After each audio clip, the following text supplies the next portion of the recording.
Automobile industry में साल 2017 में कार ब्रांड का जन्म होता है जिसका नाम है विनफास्ट। और सिर्फ एक साल के ही अंदर इस कंपनी ने अपनी पहली कार का प्रोडक्शन मॉडल रेडी कर लिया, जिसे पेरिस मोटर शो में अवार्ड भी मिल जाता है। इस कंपनी ने इतनी तेजी से काम किया कि नींव पड़ने के सिर्फ 2 साल के ही अंदर 3 लग्जरी आइस कार्स और 3 इलेक्ट्रिक स्कूटर्स भी लॉन्च कर डाले। फिर नेक्स्ट 2 इयर्स में अपनी सारी आइस कार्स को स्क्रैप करके एक फुली इलेक्ट्रिक कार्स का पोर्टफोलियो भी खड़ा कर लिया। ऑटो इंडस्ट्री वियतनाम के इस कार ब्रांड का पेस डाइजेस्ट कर पाती कि तभी साल 2023 में खबर आती है कि ये कंपनी शुरू होने के मात्र 6 साल के अंदर अमेरिकन स्टॉक मार्केट में लिस्ट भी हो जाती है, और वो भी करीब $200 बिलियन के वैल्यूएशन के साथ, यानी कि 16,97,000 करोड़ रुपए। 2017 में शुरू हुई विनफास्ट इस मार्केट कैप के हिसाब से सिर्फ 6 साल के अंदर ही दुनिया की 3rd बिगेस्ट कार मेकर बन गई। अब विनफास्ट के आगे फोर्ड, फोक्सवैगन और जनरल मोटर जैसे 100 साल पुराने ग्लोबल ब्रांड्स भी छोटे पड़ गए थे। लेकिन जिस साल 2023 में विनफास्ट ने करीब $200 बिलियन का मार्केट कैप दिखाया था, उस साल ये कंपनी मुश्किल से 35,000 गाड़ियां भी नहीं बेच पाई थी। यानी कि विनफास्ट की ग्रोथ में कुछ तो गड़बड़ है। ये सारी बातें हम आपको इसलिए बता रहे हैं क्योंकि अगले कुछ ही महीनों में विनफास्ट इंडिया में भी गाड़ियां लॉन्च करने जा रही है। इतने अजीब तरह से ऑपरेट करने वाली इस कंपनी ने इंडिया में भी 16,000 करोड़ रुपए का एक प्लान डाल दिया है। विनफास्ट की स्ट्रेंज ग्रोथ और इंडिया में लॉन्चिंग के प्लान्स के बारे में आज हम आपको फुल डिटेल में बताने वाले हैं। सबसे पहले विनफास्ट की हिस्ट्री जान लेते हैं। एक 10 करोड़ से भी कम आबादी वाले देश वियतनाम में साल 2017 में विनफास्ट की नींव पड़ी। शुरुआत ही इस कंपनी की एक 828 एकड़ के मेगा प्लांट के साथ होती है। कंपैरिजन के लिए बता दें कि तमिलनाडु में Hyundai का प्लांट 538 एकड़ का है और महिंद्रा का चकन प्लांट 700 एकड़ का ही है। और विनफास्ट की ये फैक्ट्री इतनी हाईटेक है कि इसमें 90% काम रोबोट्स ही करते हैं। फैक्ट्री पड़ते ही अभी विनफास्ट ने खुद एक भी गाड़ी डेवलप नहीं की थी, मगर 2018 में सीधा जनरल मोटर्स के साथ पार्टनरशिप कर ली, जिसके तहत विनफास्ट वियतनाम में शेवले की गाड़ियां डिस्ट्रीब्यूट करने लगी और जीएम की कोरियन फैक्ट्री को टेक ओवर भी कर लिया, जिसमें विनफास्ट शेवले के लाइसेंस पर छोटी कार्स बनाकर अपने नाम से बेचने लगी। फिर आया साल 2019, जब विनफास्ट ने अपनी खुद की एक साथ 3 आइस कार्स और 3 इलेक्ट्रिक स्कूटर्स लॉन्च किए। इसमें एक थी लक्स ए 2.0 सेडान, जो बेसिकली BMW 5 सीरीज पर ही बेस्ड थी, और दूसरी गाड़ी लक्स एस ए 2.0 थी और ये भी BMW X5 पर ही बेस्ड थी। विनफास्ट की इन दोनों ही कार्स में इंजन भी BMW का N20 टर्बो पेट्रोल इंजन था। और विनफास्ट की तीसरी कार फादिल एक क्रॉसओवर हैचबैक थी और ये भी एक जनरल मोटर्स ओन्ड ओपेल की गाड़ी काल का रिबेस्ड वर्जन था। यानी कि विनफास्ट ने अपनी शुरुआत भी खुद की डेवलप्ड कार से ना करके दूसरे ब्रांड्स की कार्स पर अपना लोगो लगाकर बेचा। इन 3 कार्स को लॉन्च हुए अभी 2 साल भी नहीं हुए थे कि विनफास्ट ने 2021 में ये अनाउंस कर दिया कि वो अब सिर्फ ईवीज ही बनाएंगे और अपनी सारी आइस कार्स को स्क्रैप कर दिया। और अनाउंसमेंट के सेम ईयर में ही 3 इलेक्ट्रिक कार्स लॉन्च भी कर दी, जिसमें compact SUV VF-E34, large SUV VF-8 और प्रीमियम एसयूवी VF-9 शामिल थी।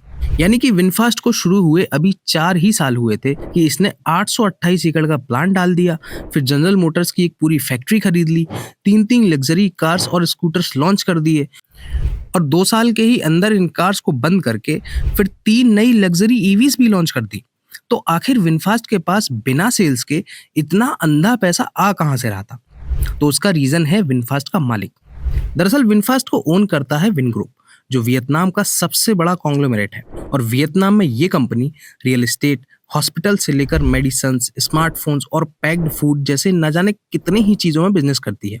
ये विन ग्रुप इतना बड़ा है कि वियतनाम की जीडीपी में अकेले इसका 1% से ज्यादा शेयर है और कंपनी के मालिक फाम नाथ वोंग वियतनाम के सबसे रिचेस्ट पर्सन है।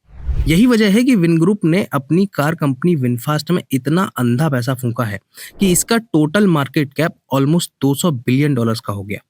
15 अगस्त 2023 को जब विनफास्ट यूएस के स्टॉक मार्केट में लिस्टेड हुई तो इसका टोटल वैल्यूएशन जनरल मोटर्स और फोर्ड जैसे कार मेकर्स से भी 2 गुना था और टेस्ला और टोयोटा के बाद VinFast 3rd largest car maker मानी जाने लगी। लेकिन सबसे शॉकिंग बात तो ये है कि जिस साल 2023 में विनफास्ट की वैल्यू $200 बिलियन और शेयर्स में 700% का उछाल आया था, उस साल इस कंपनी ने ग्लोबली सिर्फ 35,000 कार्स बेची थी और उससे एक साल पहले सिर्फ 7,500 कार्स और फर्स्ट लॉन्चिंग ईयर में केवल 100 कार्स ही बेची थी। मतलब विनफास्ट जब पूरी दुनिया की टोटल करके भी मुश्किल से 50,000 कार्स नहीं बेच पाई थी, तब भी ये दुनिया की तीसरी सबसे बड़ी कार मेकर कंपनी बन गई थी। तो आखिर विनफास्ट ने किया कैसे? दरअसल विनफास्ट ने एक स्पेक कंपनी के साथ मर्जर किया था ताकि स्टॉक मार्केट में आईपीओ लाए बिना ही डायरेक्टली लिस्टेड हो जाए। और जब कंपनी पब्लिक हुई तो इसके सिर्फ 1% शेयर्स ही ट्रेडिंग के लिए रखे गए, यानी कि मार्केट में बहुत ही लिमिटेड शेयर्स, मतलब बेहद हाई प्राइस। और विनफास्ट के बाकी 99% शेयर्स इसके मालिक फार्म नाथ वुंग के पास थे। लेकिन फिर विनफास्ट का इस फिशी वैल्यूएशन का बबल फूटा और आज की डेट में विनफास्ट का टोटल वैल्यूएशन $200 बिलियन से गिरकर $10 बिलियन भी नहीं बचा। इस साल अभी तक विनफास्ट मुश्किल से 51,000 कार्स ही बेच पाई है और इतनी पुअर सेल्स के बाद भी इस कंपनी ने यूएसए में, इंडोनेशिया में और अब इंडिया में भी अपना प्लांट लगा दिया। विनफास्ट का तमिलनाडु में 1600 करोड़ रुपए की लागत से एक प्लांट ऑलमोस्ट बनके तैयार है और वियतनाम से अपने पार्ट्स लाकर इस प्लांट में कार्स असेंबल की जाएंगे। इसके साथ ही खबर ये भी है कि विनफास्ट अभी अडानी ग्रुप और मेगा इंजीनियरिंग के साथ ज्वाइंट वेंचर के लिए भी डिस्कशन में है। अब ये भी जान लीजिए कि विनफास्ट इंडिया में कौन सी कार्स लॉन्च करने वाली है। इसमें फर्स्ट कार होगी VF E34, जो कि एक कॉम्पैक्ट इलेक्ट्रिक SUV होगी और जिसकी रेंज 318 किलोमीटर हो सकती है और पॉसिबल प्राइस 25 लाख रुपए के आसपास। सेकंड कार होगी स्मॉल इलेक्ट्रिक SUV VF3, जो टाटा टियागो EV जैसे कार से कम्पीट करेगी। इसकी रेंज 250 से 300 किलोमीटर हो सकती है और प्राइस 10 लाख के आसपास होगा। विनफास्ट के लाइनअप में नेक्स्ट कार होगी VF6, जो सीधा upcoming Creta EV, Harrier EV और सुजुकी EVX से कम्पीट करने वाली है। VF6 की बैटरी रेंज 350 से 400 किलोमीटर एक्सपेक्टेड है और प्राइसेस अराउंड 30 लाख रुपए होना चाहिए। फिर करीब 40 लाख रुपए की रेंज में आएगी लग्जरी SUV VF8, जिसमें हाईटेक फीचर्स के साथ 400 से 450 किलोमीटर तक की बैटरी रेंज एक्सपेक्टेड है। और फिर विनफास्ट अपनी 7 सीटर फ्लैगशिप SUV VF9 को भी इंडिया में लॉन्च करेगी, जो काफी प्रीमियम होगी और दाम में 65 लाख रुपए के आसपास होगी। इसकी रेंज 450 से 500 किलोमीटर हो सकती है। विनफास्ट ये सारी इलेक्ट्रिक कार्स अगस्त 2025 के बाद बैक टू बैक लॉन्च करेगी, मगर ये कार्स लुक्स के मामले में तो बहुत अच्छी लग रही हैं, क्योंकि इन्हें वर्ल्ड के best auto design studio Pininfarina ने डिजाइन किया है। लेकिन विनफास्ट की ये कार्स लुक्स में जितनी अच्छी हैं, रियल लाइफ में उतनी ही घटिया बताई जाती हैं और यही एक रीजन है कि पूरी दुनिया में इनकी सेल्स इतनी कम है। विनफास्ट की कार्स जैसे ही वियतनाम के बाहर बिकना शुरू हुई तो इनके घटिया रिव्यूज भी सामने आने लगे। विनफास्ट के खराब रिव्यूज को लेके फोर्ब्स ने तो एक डेडिकेटेड रिपोर्ट भी पब्लिश की है और यूट्यूब विनफास्ट के ऐसे ही रिव्यूज से भरा पड़ा है। हालांकि ओवर द टाइम विनफास्ट ने अपनी कार्स में लगातार इंप्रूवमेंट्स भी किए हैं एंड वी होप कि इंडिया में विनफास्ट अपनी कार्स के साथ ये गलतियां रिपीट न करें।